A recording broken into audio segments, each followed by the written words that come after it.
Well, while I was in journalism, I was always trying to draw those assignments that would get me outdoors, and from the coast, covering the plight of the beach mouse, to the Sipsey Wilderness and expansions, the acquisition of the walls of Jericho, any sort of conservation-related thing that could get me out of the office and onto the back roads, I would always suggest and hopefully draw. And when I was leaving the news, I was approached. I had covered the environment and was known for that coverage in the environmental community and in the development of green space, which there's been a big boom around Birmingham, development of parks and expansion of various attractions. I was approached about writing the book, the hiking guide to Birmingham, an updated hiking guide. So I was happy to do that and signed up and got hiking.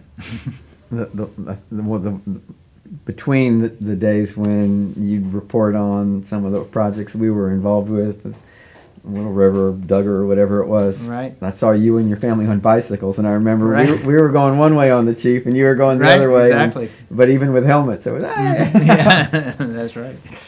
So, having written this book, what kind of feedback have you been getting? And clearly I get it, but talk about why Alabama is surprisingly rich in terms of its trail systems and whatnot. Well, I think there's an emerging outdoor recreation culture here. It has not been as developed as other states. We've kind of overlooked those assets to a certain extent, but in the last 20 years, let's say, there's been a lot more development and awareness of those recreational assets, Chief Ladiga Trail being one that you were involved in helping spearhead. The development of Red Mountain Park in Birmingham, the establishment of national wildlife refuges at along the Cahaba and in Anniston, the Longleaf. And I think at the same time as those assets have become more available, there's been a greater appetite to explore them. And as you were saying, Central Alabama is an incredible. You have a great ability to be able to go to very diverse places and diverse ecosystems. You're sitting there at the tail end of the Appalachian Mountains. You can go to the coastal plain pretty quickly and get a totally different landscape. You can come up here to Little River Canyon and see the magnificent canyon here, Grand Canyon of the East. You can go to Chehaw and see the state's highest mountain. You go to the Sipsey Wilderness, a totally different kind of landscape. And I just think there's just such richness here, and a lot of great water. So even during the summer months, you can take a short hike along the Cahaba River down at the refuge and jump in the water or go fishing and cool off. But I think I've got a lot. I think more and more people are interested in figuring out how to get outside and where to go. And I was happy to do the book to maybe as a starter for people to get out and explore. I've always kind of thought if you make it easy for a family that's busy with their life in terms of giving their weekend a beginning or their adventure a beginning and a middle and an end, like you've done in the book, like where to eat and how to get there. When you make it easy, people are more apt to do it. Right, and sometimes it takes a little bit of effort to get a child over that hump and say, hey, we're going hiking today. And they will complain a little bit. My children did, but as soon as they got out on the trail, their attitudes would change. My daughter took up photography and helped me take pictures along the way, great photographs of flowers and butterflies and so forth. She really got into that. And the boys, of course, would run to the nearest rock that they could jump off, and sword fight and along the trails. But you overcome a little bit of you've got to overcome a little bit of resistance to get that reward, and I hope by having a well scripted, easy to access directions.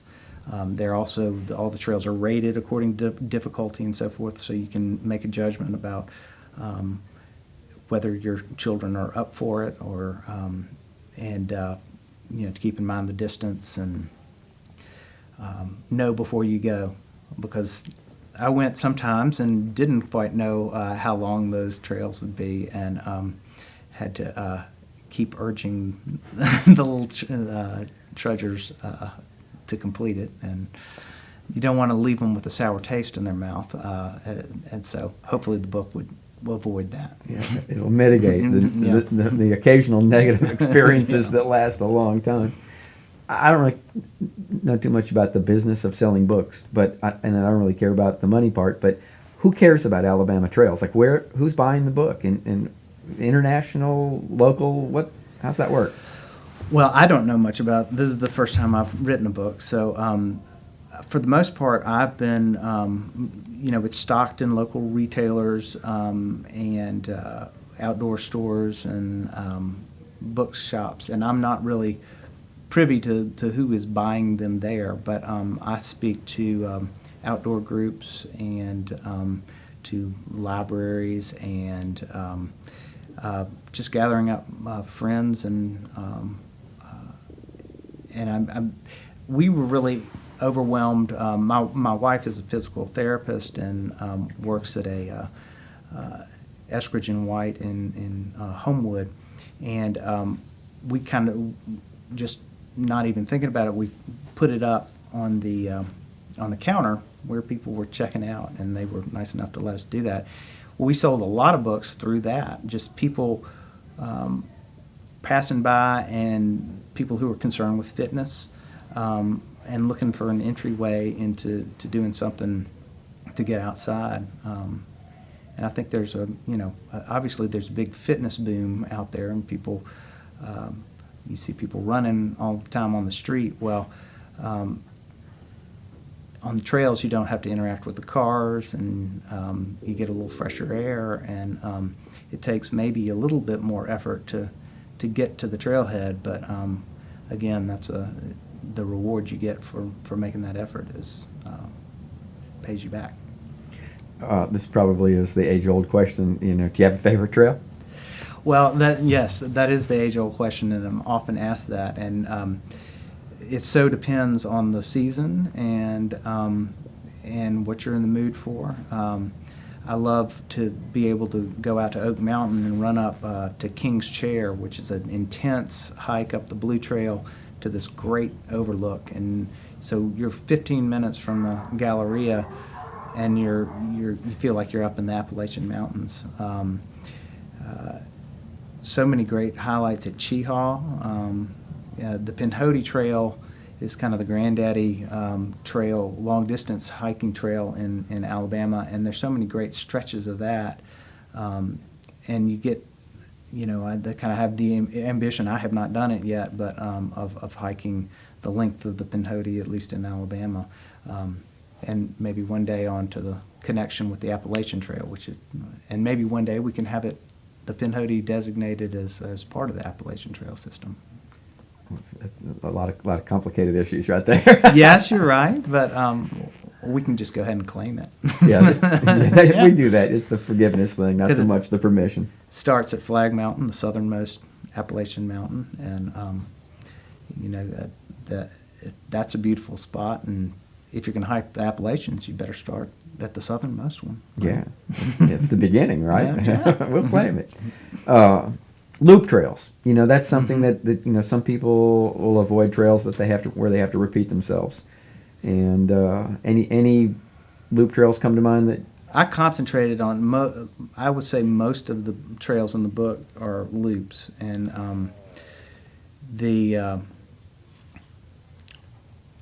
actually the most epic loop that springs to mind is at the Sipsey Wilderness in quest for the big tree, which is a landmark there, a huge, supposedly the state's tallest tree, though I think its top has been blown out a few times, but a tremendous yellow poplar, tulip poplar, deep in the Sipsey Wilderness, and you got to work to get back in there. And but I think my after several false, I tried a couple times and couldn't find the tree, but I think I've got the directions so that you can't miss it. But that is a loop which takes you kind of up in the uplands first, and then you descend and are able to come back along the riverside. So different types of terrain there.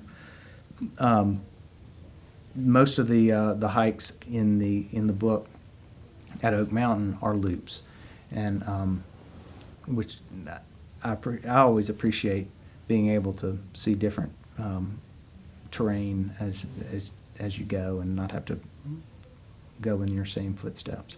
How do you write a book about trails in a world of varying degrees of maintenance? Well, that's a good question, and it kind of brings up a topic that I think we'll all wrestle with as supporters of the outdoors and outdoor attractions. A lot of these trails are maintained by volunteers, and you have weather events. Right after I had really kind of had finished writing up a trail at Cheehaw that goes does a loop with the Pinhoti and the with a Pinhoti loop there was a big ice storm, and apparently some of the trail was blocked. But fortunately, there's some dedicated volunteers out there that cleared the trails before the book actually got published, and so I don't think I sent anybody into a difficult situation. But I'm a volunteer at Red Mountain Park, and we are constantly going out and clipping privet and so forth and so on. The park itself tries to be entrepreneurial to raise money to support its own operations, and but it is an example of most of our attractions are not lavishly funded by the state by any means, or get no taxpayer support, and so it's really incumbent on those of us who love these things to put in some sweat equity and to evangelize a little bit for them and help bring other people along. The Boy Scouts are important contributors. It's amazing to walk a lot of these trails and see how often the Boy Scouts have built benches along the way or bridges that enable those trails to exist. And you got to be thankful for them and encouraging of participation in groups like the Scouts. I know with the Chief Ladaga Trail, it's really hard to measure use, because when you have a linear park, you're measuring from here to here. You Sure. don't capture there or whatever, And any sense or any talk about the economic impact of trails? Well, I think people, we have a growing outdoor recreation industry, and I think there's beginning to be more attention to cataloging that economic impact as a justification for continued investment and support in these things. Outdoor Industry Association, trade association, that publishes a yearly kind of economic impact estimate, but I think we should devise more consistent measures so that we really are able to quantify that and justify increased investment. Thank you. That's a good point. I think you got to do it. That's because that's how you justify more money. But you'll get a kick out of this. This is largely Mary Burke's library. Is that right? Yeah, and that's her canoe paddle. That's wild. And Ann Miller, I guess, took over the estate of the Burkes and Mary's stuff. But this is where she wanted all of her books to go. And as you were talking about the Sipsey, I was thinking, I know. You're one of the few people that know Mary or knew Mary. And I was thinking about when I was hiking there last month. I tried to explain to the scouts who I was leading that Mary Burke's basically spearheaded the campaign to save this place, and that she was a woman from Birmingham, and that I looked back at the clip file about the establishment of the wilderness, and it had a picture of her on a rock, but she's in a dress, and it's the coming out of the old school movement. But gosh, we owe so much to her. Yeah, with makeup and yeah, yeah, Great.